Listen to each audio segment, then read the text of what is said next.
Welcome to Sports Vibe TV. I'm today here with Chris Kamara, legend of Sky Sports, I think it's fair to say, and we're down here for the men's health product launch. What do you think of the products? Have you tried them yourself yet? I've just had the energy boost a few minutes ago. I was flying. I was climbing up the walls. It was amazing, you know. No, seriously, I'm into my vitamins, because I do a lot of workout. I do a lot of running when I'm fit. Unfortunately, I'm injured at the moment. I've torn my hamstring playing football, and I've been out for a while. So I'm on the acupuncture. But you still got to take the vits. And certainly make sure that you keep up with them, and very, very interested in some of the concept of some of them today. The brain recovery, you know, I've got to take that before Soccer Saturday, that's for sure. Okay, so let's talk football. It's been an interesting start to the season. What have you made of it overall? It's been great. It's been absolutely fantastic. You know, twists and turns are brilliant. You know, everyone goes, oh, what's going wrong at Chelsea? Well, I'd like to focus on the other teams that are doing really well, or the teams that beat them. Crystal Palace, the way that they played against Chelsea. Some of the goals that they conceded have been a bit dodgy, but then again, John Terry talking about the John Stones thing, did that unsettle the football club.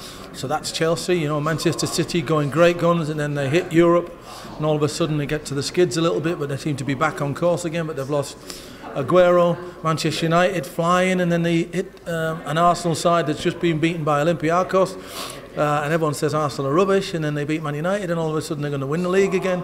So it's great, week in, week out. You know, I couldn't have a better job in this world, that's one thing for sure. Well, you've kind of touched on the fact that the league's certainly very open this year. Would you still make Manchester City favourites? I think most people seem to think it's that way. Yeah, I think Manchester City are the favourites. I backed Arsenal at the start of the season only because of the value. They were 9-2, and I thought that's a big price for Arsenal. I wasn't going to take Chelsea, very, very short price. Manchester City, as you say, looked invincible at the start of the season, so you think I've wasted my money. And then Manchester United, of course, got themselves to the top of the table after such a long absence since the Sir Alex Ferguson days, but then they've been knocked off the top once again. So it's all to play for, it really is. You mentioned Arsenal there, you said you backed them. Will you be hoping they go out of the Champions League and perhaps more importantly finish fourth in that group, so they haven't got European fixtures to worry about? No, not at all. It's important for our European places that all the home countries do well. You know, we've got 4 places at this moment in time. We'll have 4 places again next season, but the season after that, if we weren't to get teams into the knockout stages, they look at the league situation and we would lose a place. So you make it 3 in the Champions League, that'd make it so much harder for that top 3 spots, and certainly, you know, who would miss out? Do you think we are falling behind some of the other leagues? Because you look at some of the super clubs from the other divisions. Obviously, the Premier League as a whole league is probably still the strongest, but those elite clubs seem to be in other countries now. Would you agree? Well, the one thing you have to take into consideration, the Premier League is the hardest league in the world, right? So when everybody tells you that the standard's not good and this, that and the other, and Spain's better, Italy's better, or whatever, they're talking absolute rubbish. Those teams, Bayern Munich included in all this, have games where they don't have to break sweat. There isn't a game in the Premier League where the top teams can actually relax, because that just comes back to bite them. The bottom teams can beat the top teams in the Premier League. That doesn't happen in the leagues across the world.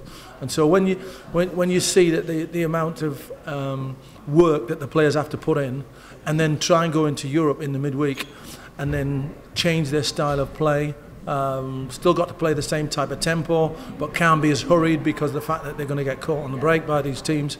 So it makes life difficult for us. I don't know how we can possibly change that. I have no idea how we can possibly change that, but I do know the only reason why we're lacking that strength in Europe is because of the pace of the Premier League. And just finally, I want to touch on England. Obviously, perfect qualification. No. Interesting squad. There's quite a lot of young players coming through. Is it time to start being positive about England again? Of course. You know, I'm positive for every tournament. I've been to every tournament that we've qualified for since the year 2000. Me and Jeff Stelling went to Japan in 2002. We had a wonderful time, and I've just kept going to the tournaments since then. I went to Brazil, and when all the fans came out to the Costa Rica game, the game that we was a dead rubber, basically, we were already out, and people had spent their life savings, I thought, that's it, I'm not going to watch England ever again. But I got my enthusiasm back again, you know, 10 out of 10. We didn't even get a chance to celebrate any of the, Wales have had a celebration for getting through. Ireland, Northern Ireland have had a celebration for getting through. If Republic of Ireland get through, it'll be a massive, massive celebrations. England didn't get a chance to celebrate even after the Estonia game. They didn't even do a lap of honour around the pitch. So hopefully we can celebrate in France. Brilliant. Thanks very much, Cammy. Been a pleasure. It's a pleasure. Thank you.